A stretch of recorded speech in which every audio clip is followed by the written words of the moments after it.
Hello viewers, welcome back to my channel ओमेजू point.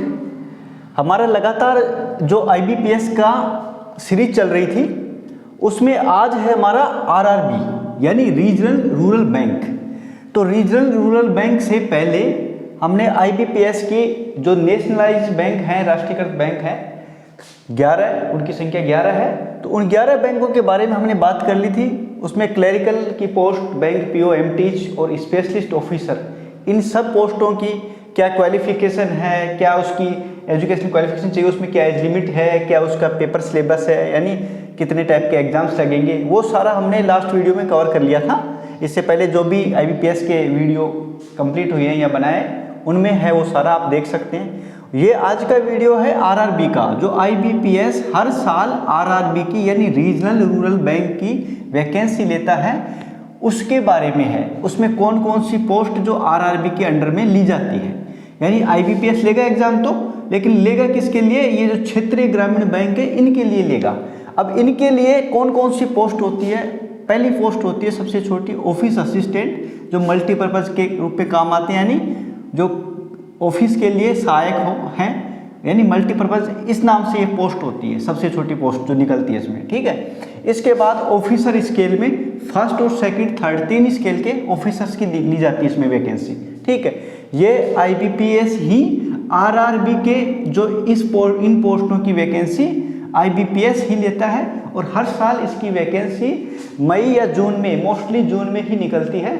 और ये आरआरबी की जो संख्या है अभी इंडिया में 2023 की बात कर रहा हूँ मैं, तो 43 है, यानी इंडिया में total RRB regional rural bank की संख्या 43 है। रीजनल रूरल बैंक के नाम से ही आपको पता चल गया होगा कि ये कहाँ पे है ये बैंक, यानी जो ग्रामीण एरिया है हमारा, क्षेत्रीय ग्रामीण बैंक के नाम से है ये। तो ग्रामीण जो एरिया है इंडिया की, जो आपको मालूम है कि 70% या 70+% पॉपुलेशन रूरल है इंडिया की। ठीक है। तो रूरल एरिया है, तो रूरल एरिया में क्या करना है, रूरल एरिया में उनको बैंकिंग फैसिलिटी देने के लिए इन आरआरबी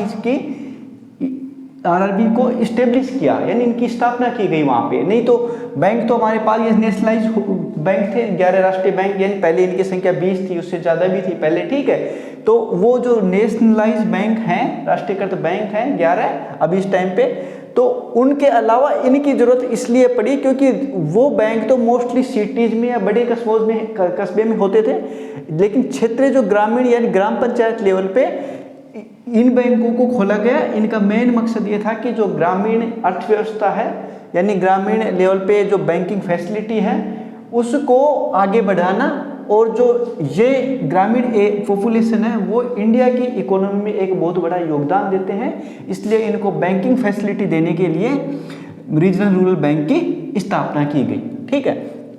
एक समय था, यानी 2010-11 में इनकी संख्या 84 के आसपास थी। ठीक है। और एक इससे पहले यानी 1980 के आसपास ये 196 थी इनकी संख्या, यानी सबसे ज़्यादा, ये हाईएस्ट उसी टाइम पे 196 रीजनल रूरल बैंक थे इंडिया में टोटल। अब ये रीजनल रूरल बैंक यानी क्षेत्रीय ग्रामीण बैंक, ये हर स्टेट में किसी में 1 है, किसी में 2 है, किसी में 3 है। और इनका मेन मकसद इनका खोलने का यही था, हर स्टेट में भी। ठीक है। क्या था कि भाई ग्रामीण जो लोग हैं, ग्रामीण जो जनसंख्या है उसका आगे से आगे वो प्रोग्रेस करे, उनको बैंकिंग फैसिलिटी सरलता से उपलब्ध हो पाए। ठीक है। अब इसमें पोस्ट ये मैंने बताई आपको, ऑफिस असिस्टेंट, मल्टीपर्पज़ और ऑफिसर स्केल फर्स्ट, सेकंड और थर्ड, ये इस 4 टाइप के ऑफिसर लिए जाते हैं, 4 टाइप की पोस्ट होती है इसमें। ठीक है। इसमें देखो फर्स्ट पोस्ट है ऑफिस असिस्टेंट इन मल्टीपर्पज़। इनकी जो ये सारी पोस्ट हैं 4 तरह के, इनमें क्या एज लिमिट चाहिए, क्या एजुकेशनल क्वालिफिकेशन चाहिए और कितना एक्सपीरियंस चाहिए, इसके बारे में आज हम इस वीडियो में डिटेल से पढ़ेंगे। ठीक है। पोस्ट क्या है, ऑफिस असिस्टेंट, यानी ऑफिस असिस्टेंट मल्टीपर्पज़ यानी बहुउद्देशीय कामों में लिए जाएंगे। ठीक है। वो बैंक के, अब इनकी एज लिमिट कितनी, 18 से 28 साल, यानी जो ऑफिस असिस्टेंट के लिए जो कैंडिडेट अप्लाई करना चाहेगा, जो स्टूडेंट अप्लाई करना चाहेगा, उसकी डॉक्यूमेंट्स में एज कितनी होनी चाहिए, 18 से 28।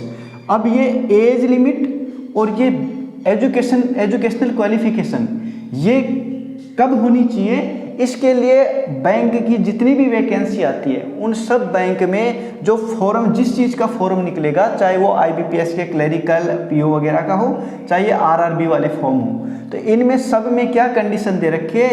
जैसे फॉर्म निकलता है तो फॉर्म की जो लास्ट डेट होती है, यानी फॉर्म सबमिट की जो लास्ट डेट होती है, वो उस डेट को ये एज लिमिट काउंट की जाएगी और उसी डेट को ये होता है आपका एजुकेशन क्वालिफिकेशन कंप्लीट हो जानी चाहिए।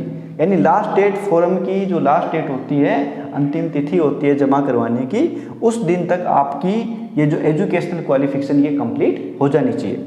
तो ऑफिस असिस्टेंट के लिए 18 से 28 साल यानी 18 to 28 ईयर इसके बीच होनी चाहिए। और इसके पास एजुकेशनल क्वालिफिकेशन में क्या होना चाहिए? बैचलर डिग्री कंप्लीट होनी चाहिए, साथ में बेसिक नॉलेज ऑफ कंप्यूटर, यानी कंप्यूटर की जो बेसिक सामान्य जानकारी, बेसिक कंप्यूटर कोर्स उसका कंप्लीट होना चाहिए, यानी जानकारी होनी चाहिए बेसिक कंप्यूटर की। थर्ड पॉइंट क्या है इसका? लोकल लैंग्वेज नॉलेज, यानी इसमें क्या है कि एक साथ बैंकों की एग्जाम होती है, सभी के लिए एक साथ होती है। तो जैसे मान लो नॉर्थ इंडिया का कोई कैंडिडेट, उसने एग्जाम दी, उसका स्कोर कम बन रहा है या जैसे भी कोई प्रॉब्लम है, उसको पोस्टिंग मिलती है साउथ साइड में। तो साउथ में मान लो इंग्लिश का ज़्यादा है वहाँ पे, या फिर उनकी लोकल लैंग्वेज तमिल वगैरह या जो भी कुछ है, तो वहाँ की लैंग्वेज उसको आनी चाहिए यदि वहाँ पे वो ज्वाइनिंग लेना चाहता है। तो यहाँ लोकल लैंग्वेज जब भी लिखा है उससे यही मतलब निकालना आप, या यही मतलब होता है कि जिस स्टेट में आपकी पोस्टिंग हो रही है या पोस्टिंग मिल रही है आपको, या जिसके लिए आप अप्लाई करना चाह रहे हो जिस स्टेट के लिए, उस स्टेट की आपको लोकल लैंग्वेज आनी चाहिए। ठीक है, कई स्टेट ऐसे हैं जहाँ हिंदी इंग्लिश, या इंग्लिश तो मोस्टली में मिल जाएगी लेकिन कईयों में हिंदी नहीं मिलती वहाँ पे, तो हिंदी की जगह जैसे पंजाब में पंजाबी होगी, वहाँ पे आपकी पंजाबी या हिंदी या इंग्लिश जो भी होगा। तो अलग अलग स्टेट में कुछ अपनी लोकल लैंग्वेज है, क्योंकि ये RRB हैं वो लोकल एरिया में मिलेंगे आपको, ग्रामीण क्षेत्र में। तो ग्रामीण लोगों को क्या है कि उनको लोकल लैंग्वेज में वो लोग बात करेंगे, जब भी बैंकिंग कोई भी सर्विस लेंगे वहाँ पे, तो बैंकिंग से रिलेटेड सर्विस लेंगे वो लोग आएंगे वहाँ बैंक में, तो वो अपनी लोकल लैंग्वेज में बात करेंगे। तो वो लोकल लैंग्वेज आपको वहाँ समझ नहीं आनी चाहिए, आपको बातचीत करना आना चाहिए। ये कंडीशन इसलिए लगाई गई है इसके अंदर, ठीक है।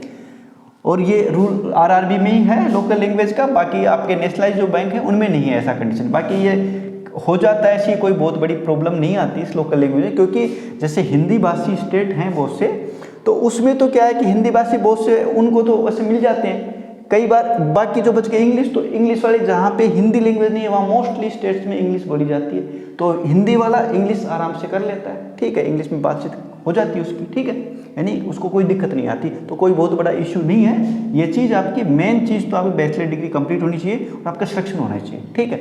यानी ये आपका होगा एजुकेशनल क्वालिफिकेशन, ये एज लिमिट होनी चाहिए, उसके बाद आप अप्लाई कर दोगे। ये जो लोकल लैंग्वेज का ये है इशू, ये बाद में आता है आपके, बाकी ये नॉलेज आपका कंप्यूटर का होना चाहिए आपको, ठीक है। सेकंड है officer scale first. Officer scale first यानी ये असिस्टेंट मैनेजर लेवल की पोस्ट है।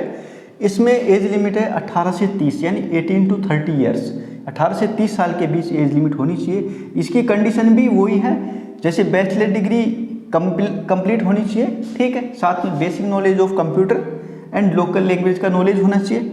साथ में इसमें प्रेफरेंस किसको दिया जाएगा? यदि बैचलर डिग्री आपने नॉर्मली कर रखी है, जो जनरल बैचलर डिग्री जैसे BSc, आप BA BCom वगैरह ये करते हैं, यानी कोई प्रोफेशनल नहीं है उसमें, तो उससे ज़्यादा प्रेफरेंस किसको दिया जाएगा? जिसके पास प्रोफेशनल बैचलर डिग्री है या मास्टर डिग्री है, ठीक है। यानी जो ऑफिसर स्केल फर्स्ट की असिस्टेंट मैनेजर की पोस्ट है, इसमें बैचलर डिग्री कंडीशन तो नॉर्मली ये दे रखी है इसने कि भाई बैचलर डिग्री कंप्लीट होनी चाहिए, साथ में बेसिक कंप्यूटर का नॉलेज होना चाहिए आपको, बेसिक नॉलेज ऑफ कंप्यूटर और लोकल लैंग्वेज आनी चाहिए। लेकिन प्रेफरेंस वहाँ पे बंदों को कैसे को दिया जाएगा? जिनके पास प्रोफेशनल है, जैसे मान लो टेक्निकल से IT से रिलेटेड कुछ कर रखा है उस बंदे ने, ठीक है, बैचलर डिग्री में, या फिर जैसे CA वगैरह का कोर्स कर रखा है, LLB वगैरह कर रखी है, तो ये प्रोफेशनल कोर्स में आते हैं आपके, ठीक है। तो प्रोफेशनल यदि किसी के पास कोई डिग्री है बैचलर लेवल में, बैचलर डिग्री प्रोफेशनल है, तो उसको पहले प्रेफरेंस दिया जाएगा। एक्सपीरियंस इसमें भी कुछ नहीं मांग रखा है, और आपके ये है ऑफिशियल असिस्टेंट मल्टीपर्पज, इसमें भी आपका एक्सपीरियंस कुछ भी नहीं मांग रखा है, ठीक है। थर्ड आपका आता है ऑफिसर स्केल सेकंड, यानी ऑफिसर स्केल फर्स्ट था, ये ऑफिसर स्केल सेकंड है। ये जनरल बैंकिंग ऑफिसर होगा और ये मैनेजर लेवल की पोस्ट है, यानी general banking officer manager level की पोस्ट है। इसकी एज लिमिट 21 से 32 साल है, यानी 21 से लेकर 32 साल का कैंडिडेट कोई भी वो फॉर्म अप्लाई कर सकता है इसमें।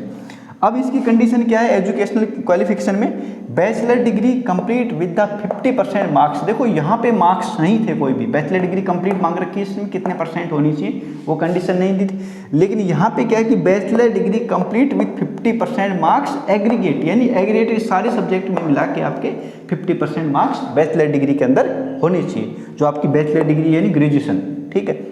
And basic knowledge of computer, यानी कंप्यूटर का बेसिक नॉलेज होना चाहिए। लोकल लैंग्वेज का नॉलेज होना चाहिए आपको, ठीक है। लोकल लैंग्वेज का वही अर्थ है सब में, जिसमें ये पहले में था वही सेकंड थर्ड सारे में लोकल लैंग्वेज का वही मीनिंग है, यानी जिस स्टेट में आपका वो हो वहाँ पे, यानी आपका सिलेक्शन हो या जिस स्टेट के लिए आप अप्लाई कर रहे हो वहाँ के लिए आपका वो लोकल लैंग्वेज आपको आनी चाहिए। प्रेफरेंस, इसमें भी कंडीशन दे रखी है, प्रेफरेंस किसको दिया जाएगा, यानी प्राथमिकता किसको दी जाएगी, जिनके पास बैचलर डिग्री या मास्टर डिग्री में कोई डिग्री या डिप्लोमा प्रोफेशनल है, ठीक है। यानी जो बैचलर डिग्री की जो कंडीशन दे रखी है, बैचलर डिग्री आपकी कैसी होनी चाहिए, प्रोफेशनल है, ठीक है, या फिर कोई मास्टर में आपने प्रोफेशनल कर रखा है यहाँ पे, तो आपको इसमें जो पोस्ट होगी उस पोस्ट में प्रेफरेंस दिया जाएगा, यानी प्राथमिकता दी जाएगी, जो कैंडिडेट सेलेक्ट होंगे उनमें प्राथमिकता दी जाएगी, ठीक है।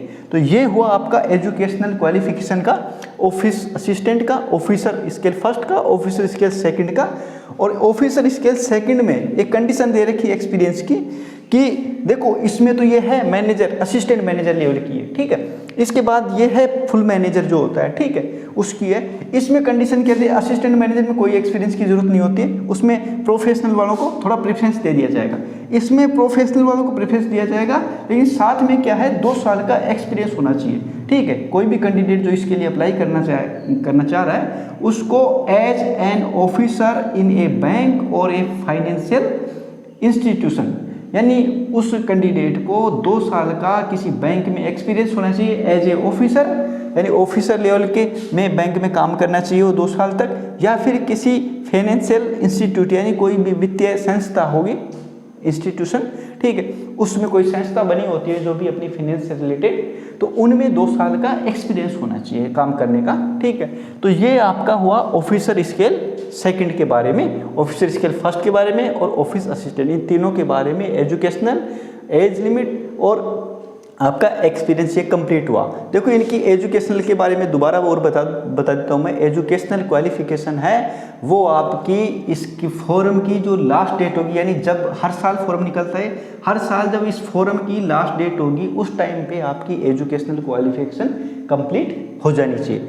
तो ये आपके इन 3 पोस्टों के बारे में हुआ। इसके बाद बचेगी आपकी इसी में आरआरबी में, यानी रीजनल रूरल बैंक में ही आपकी 2 पोस्ट और हैं, ऑफिसर स्केल सेकंड, उसमें स्पेशलिस्ट ऑफिसर, यानी स्पेशलिस्ट ऑफिसर के लिए एज लिमिट और क्वालिफिकेशन नेक्स्ट वीडियो में बताऊंगा मैं। और उसके बाद आएगा एक मैनेजर की पोस्ट और, ठीक है, वो स्पेशल वो सीनियर मैनेजर की एक पोस्ट, यानी 4th और 5th नंबर की पोस्ट के बारे में नेक्स्ट वीडियो में आपको बताऊंगा, उसमें कितना क्या डिग्री चाहिए और क्या उसमें एक्सपीरियंस चाहिए।